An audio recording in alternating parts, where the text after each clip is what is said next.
Deixa eu falar aqui do que são fechos de relações. E imagina que eu tenho uma relação R sobre um conjunto A. A relação S vai ser o fecho de R com respeito a uma propriedade ρ.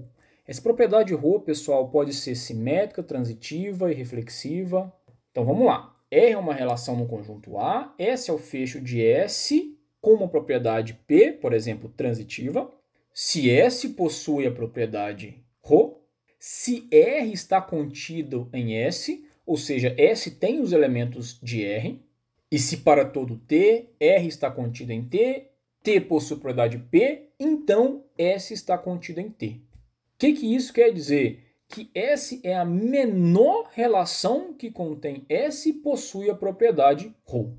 Parece complicado pela definição, mas no fundo é o seguinte. Por exemplo, aqui embaixo no exemplo 1, 3, 2, eu tenho o conjunto A, 1, 2, 3, 4 e minha relação está enumerada assim. 1, 2, 2, 3, 3, 4. Claramente, essa não é uma relação transitiva. Eu tenho um 2, 2, 3, mas eu não tenho um 3. Consegue entender?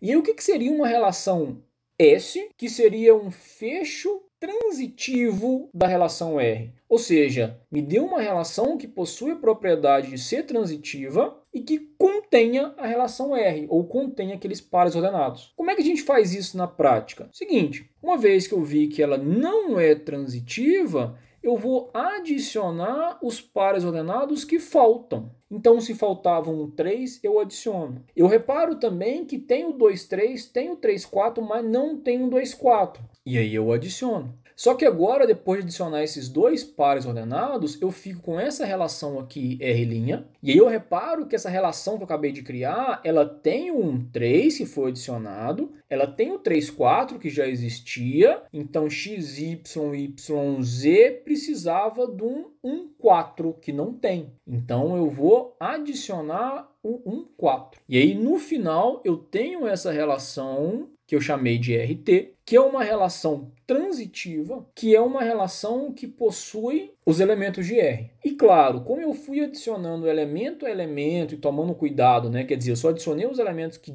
de fato precisavam, essa daqui é a menor relação que contém a relação R e é transitiva.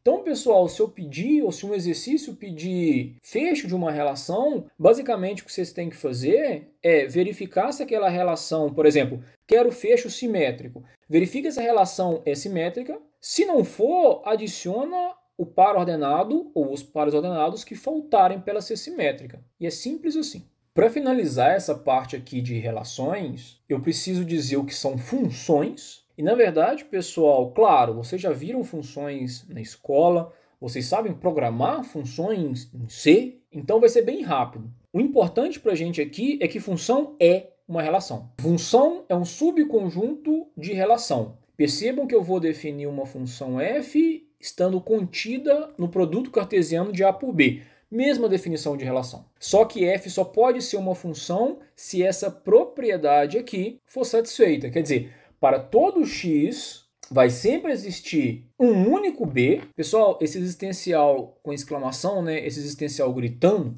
é dizer que existe um e um único. Quer dizer, existe um e não existe mais. Então, para todo x, vai existir um único b e não mais do que isso, par ordenado na minha função ou na minha relação f. E aí eu chamo de função. Então aqui tem duas coisas. Primeiro, eu tenho que ter um par ordenado para todos os elementos de A, primeiro ponto. Só que para cada elemento de A, eu tenho que ter um único elemento de B.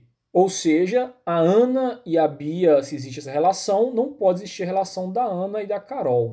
Relação melhor amiga, só existe uma melhor amiga.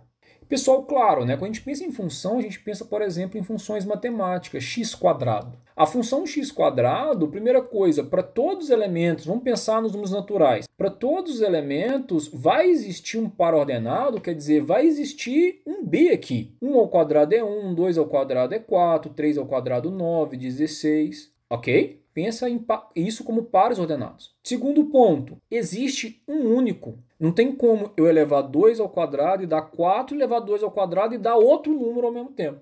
Entende? A mesma coisa acontece com funções de um computador.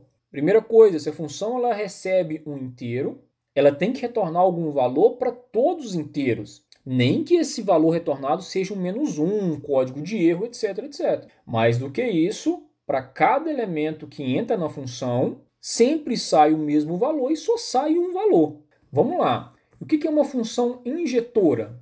É uma função que para todo x e para todo y, se x for diferente de y, então a resposta, o resultado de f de x tem de ser diferente do que de f de y.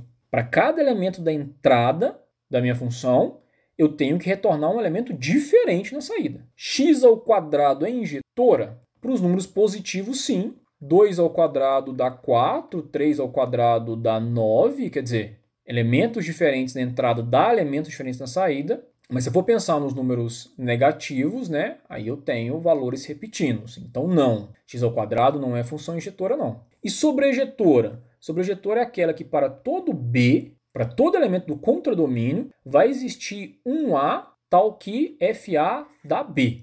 Percebam também que a função x ao quadrado não é sobrejetora. Não é todo elemento do contradomínio natural, que vai sair como resposta para a minha função x ao quadrado. Função bijetora, injetora mais sobrejetora. Se ficaram com dúvidas aqui, né, dá uma olhada nos cadernos da escola. Mas vamos com um exemplo. Função bom velhinho, função do Papai Noel. Imagina que o Papai Noel vai criar um programa de computador, criar uma função. Quer dizer, primeiro ele vai querer criar uma função, porque a função ela seleciona um brinquedo para cada criança. Perceba que eu estou falando de uma função onde relaciona crianças com brinquedos. E o Papai Noel dá presente para todo mundo. É o bom velhinho. E aí o Papai Noel pode pensar em criar uma função injetora. Função injetora é aquela que crianças diferentes recebem brinquedos diferentes. Ou então o Papai Noel pode pensar em criar uma função sobrejetora. Uma função sobrejetora é aquela que todo brinquedo é dado para alguma criança. Ou seja, todos os presentes são distribuídos. Bom, eu vou ficando por aqui. Obrigado pela paciência e a gente se vê em breve.